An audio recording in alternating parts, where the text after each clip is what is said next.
feel it before you can name it. A subtle chill in the room. Conversation that twists like a path in a dark wood, leading you somewhere you never intended to go. Her words are like polished stones, smooth, cool, and perfectly weighted. They land with a soft thud in your mind, and you find yourself questioning your own memory, your own sanity. You always do this, she says. The this is never defined. It's a phantom accusation, a ghost in the machine of your relationship.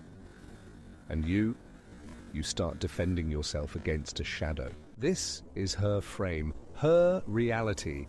In it, she is the perpetual victim, the misunderstood martyr. You are the careless villain, the source of all chaos. Every defense you offer is just more evidence for her prosecution. Every apology is an admission of the guilt she assigned you. You are playing a game where the rules are written in a language you can't understand, and she is the only referee. You feel exhausted, drained, a puppet whose strings are tangled, unsure of which movements are even your own anymore. This is not an accident. This is the design. The female narcissist doesn't win by being right. She wins by controlling the frame of the conversation.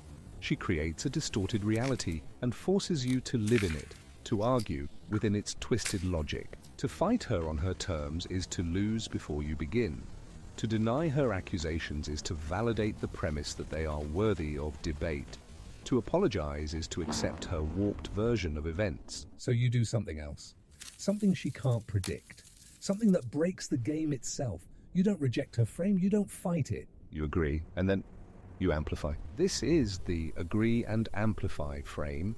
It is the psychological equivalent of walking through a wall she thought was solid brick.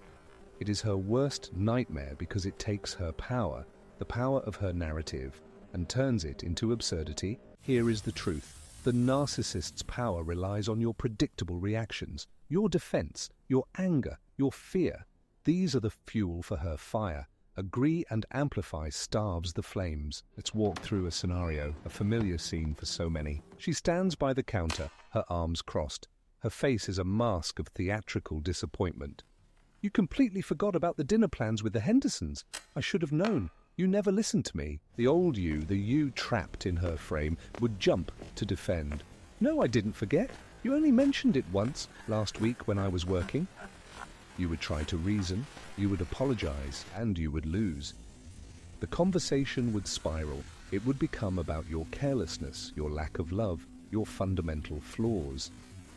The dinner plans would be forgotten, a mere catalyst for the real objective, your submission. But the new you doesn't play that game. You look at her, not with anger, but with a calm, almost curious detachment.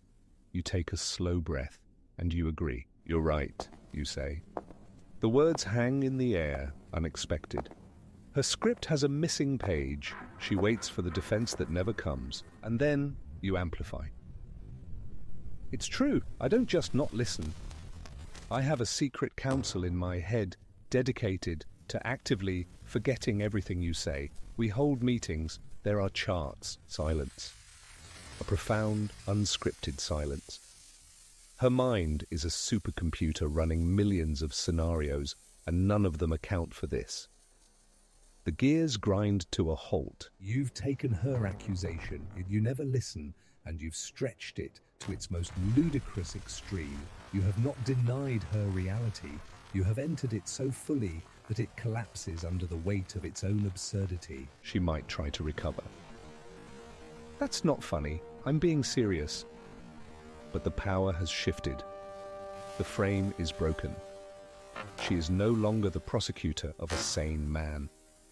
She is a serious person, arguing with a clown. You can continue. Funny? Who said anything about funny? The budget for my anti-listening campaign is enormous. It's a very serious operation. You remain in the absurd frame. You do not break character. What can she do? To argue against your fantasy is to engage with it. To get angry is to lose composure. She has no good moves. She has been checkmated not by aggression, but by surreal cooperative absurdity. This technique is a tool, not a weapon of cruelty. It is a way to disarm a manipulator without becoming one yourself. It's about emotional self-defense in a psychological war you didn't ask to fight. The female narcissist builds her identity on a foundation of perceived slights and manufactured victimhood. Her power is the emotional reaction she can provoke in you. Agree and Amplify is a gentle breeze that doesn't attack the house of cards, but rather blows through it so consistently that it collapses under its own lack of substance. It is not about winning an argument, it's about ending the war. It's about reclaiming your own mind, your own reality, from the colonizing force of her narrative. Use it wisely, use it to protect your peace, because in the twisted Gothic theatre of the narcissist, the most powerful move is to refuse to read from her script and instead to deliver a beautiful, absurd monologue of your own.